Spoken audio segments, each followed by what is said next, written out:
If you're a caretaker or just looking out for a friend or a loved one, this could save you 10 to 20 years of grief, stress, suffering. I'm just one story, but I think it could help. If you don't know my story, I help my brother who lives with schizophrenia. He lives with treatment-resistant schizophrenia, meaning no medication works for him. He has a severe level of the psychosis. And throughout the years, I've helped jumpstart a nonprofit that helps people with psychosis. It's worldwide now. I've also helped start 2 therapy startups where I was the either main co-founder or sole co-founder, I should say. So I've learned a thing or two. It's definitely cost me a lot of grief, and I've struggled a bit, but I came out of it alive myself, and I guess this video is for you and also for the kid I was who was lost and needed help and wished there was a video like this. So I hope time travel exists at some point and this video gets to me at a younger age, but I guess it doesn't since I'm still here and still went through it. But this goes beyond helping someone with psychosis. I've realized in working with a lot of people that have severe mental illness, many people run the gambit of different illnesses or conditions and just manners of living, as I see it, within something severe. Like someone with psychosis also has depression, anxiety, paranoia, high levels of stress. Sometimes they have a form of autism, ADHD. So I think that's important to point out right off the bat that, caretaking and the way you caretake extends to a lot of people. And I've been able to give that knowledge and that help to other people as well. So let's start at the beginning. A quick recap of my story. If you want to hear the longer version, I have a previous video where I speak more about my experiences. But in high school, my brother was diagnosed with schizophrenia, and throughout their 20-year journey, I went from giving up on him to coming back and helping, having hope in our healthcare system to giving up hope, trying out many therapists, nothing working out, finding one that sort of works, finding eventually therapists that can help, who help me, and that in turn help me help others. So I've gone through a gambit of things. But just to be clear for those out there, my beliefs, I'm always open to changing my beliefs and always learning. I always have that mentality, but I think there probably won't be a cure for schizophrenia anytime soon, although I'm crossing my fingers that it will come soon. But what I do know for a fact is there is no cure now, and that's an undisputable truth, unfortunately. And, that caused a lot of grief in itself, right? Because like many diseases that don't have a cure, you're left with in essence, the main decision you have to make, which is step one. And this can always change, but I think step one is asking yourself, once you see your loved one that's struggling, someone who has something severe especially, are you really going to help? Are you going to take the necessary steps? Or are you in a position where you can't? Not yet. And the more honest with yourself you are, the better the outcome and the help you give, whether now or future. Because sometimes half-assing that help can lead to detrimental results, as I've learned, I'm guilty of. But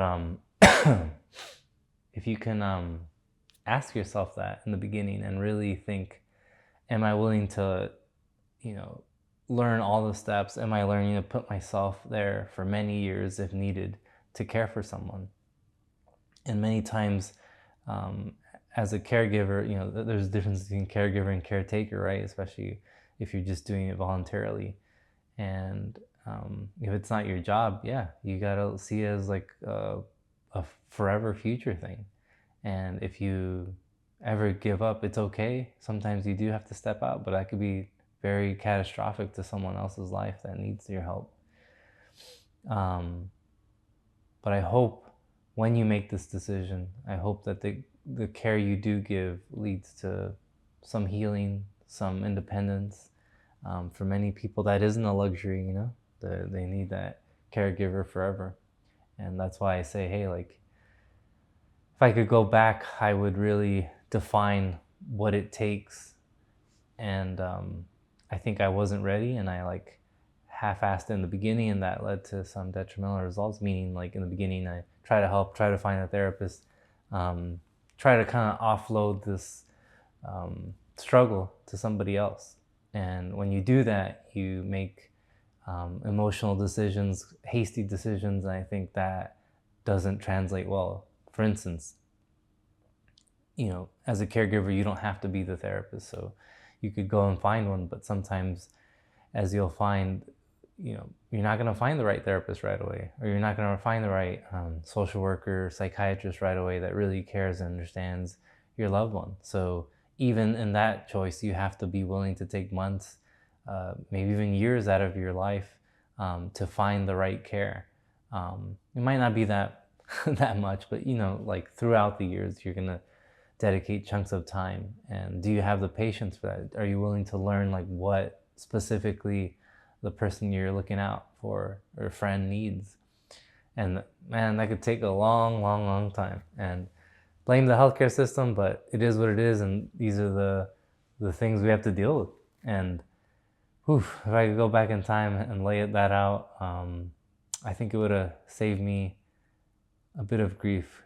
I think I would have paused at least for like a few months before I said, okay, I'm ready. I would have done maybe explored a bit more of, like, as a caregiver, you're always going to explore your life and live your own personal life. But I think being able to pause and like be confident in moving forward in that decision would have been better than just feeling like you got to do it.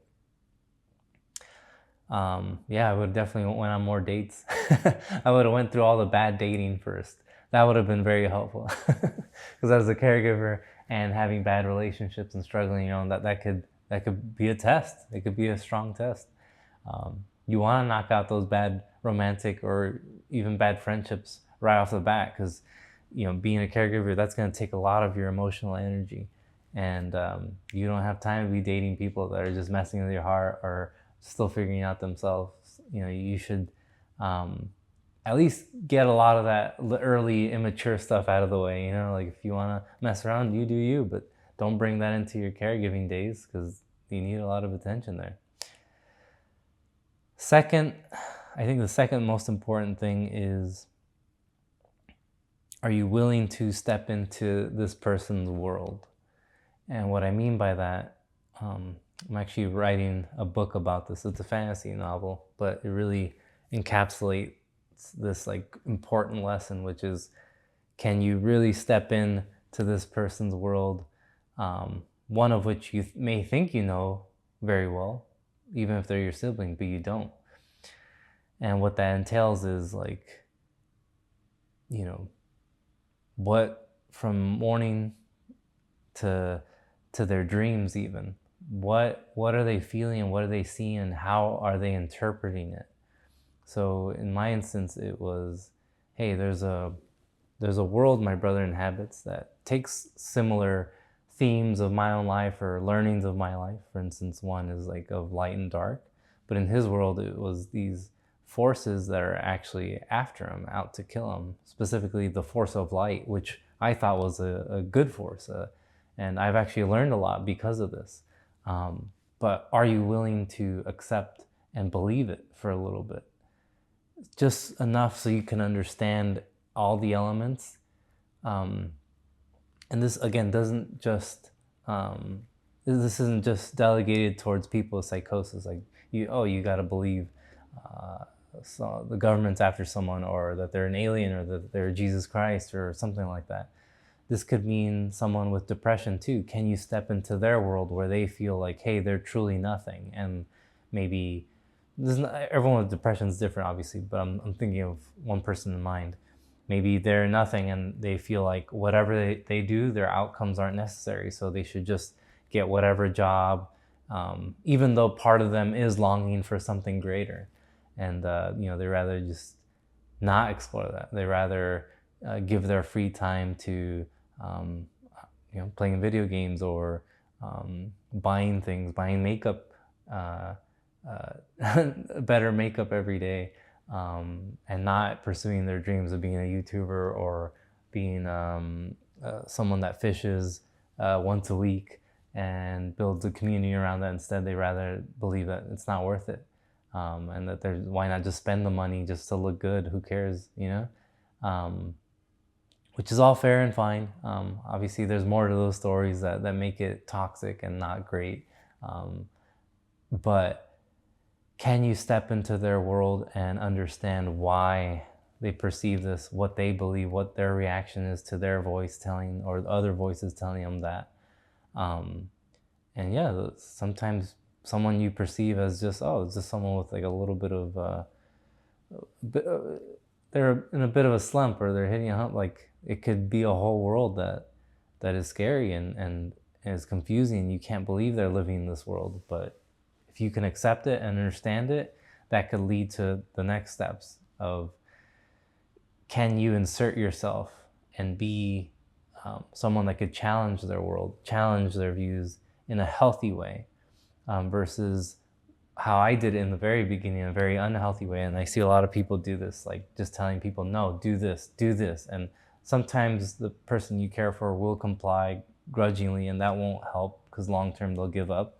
Sometimes they'll won't trust you because you try to force your truth, your logic, even if it's true or good or not, into this person's world, and that leads to detrimental results as well. So I would definitely look out for those things. And maybe for this video, the last thing I'll touch on is, when you're making that decision, what can cut a lot of time and grief, especially in the beginning. So you step into their world, you know how to insert yourself and challenge some of these thoughts. You're willing to like partner with them in finding solutions is really patience. And I say this in a very granular way, where the patience to even hear out their world, to hear out why they don't want to understand what you understand as far as a potential alternate, why they don't want to partner with you, even though that's the outcome you're going to need to get to. Maybe it'll take a year, maybe it'll take many years. Like, do you have that patience while juggling your life, while trying to ascend in your career, pursue your own things, or learn about yourself? You're going to need that patience. And it's like, yeah, like sometimes you're like in love with somebody staying at their place, and you don't want to you kind of want to give up and go, what, I think I've done enough.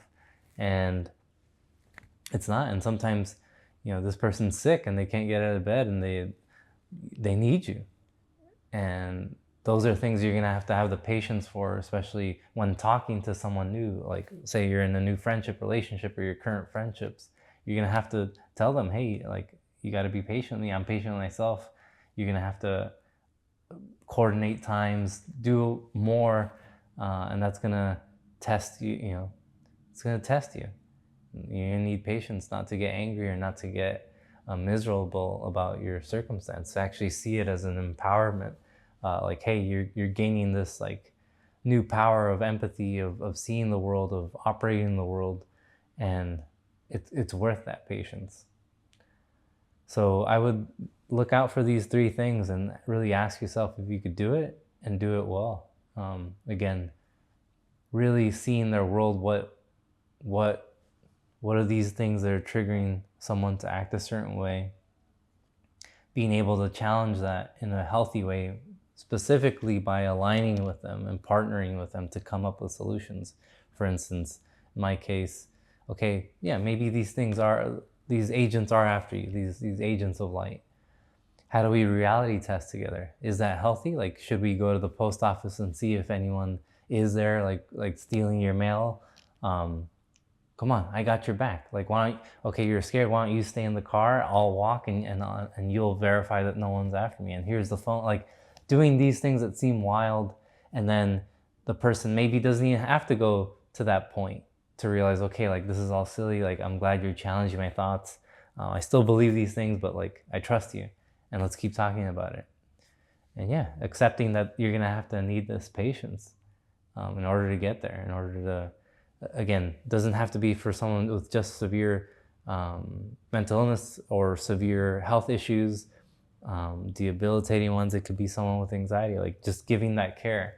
And I think that's the thing. Caregiving isn't just a title, it's an action. It's something you could do for a friend throughout their life.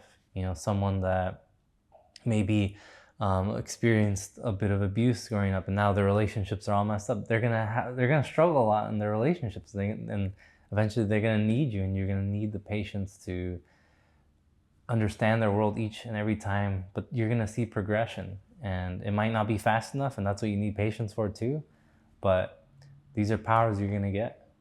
So, what do you think? Have you given care to anyone, a friend, and what have you learned? How have you cut time in that kind of learning curve of how to help them more effectively? Let me know. Till the next one.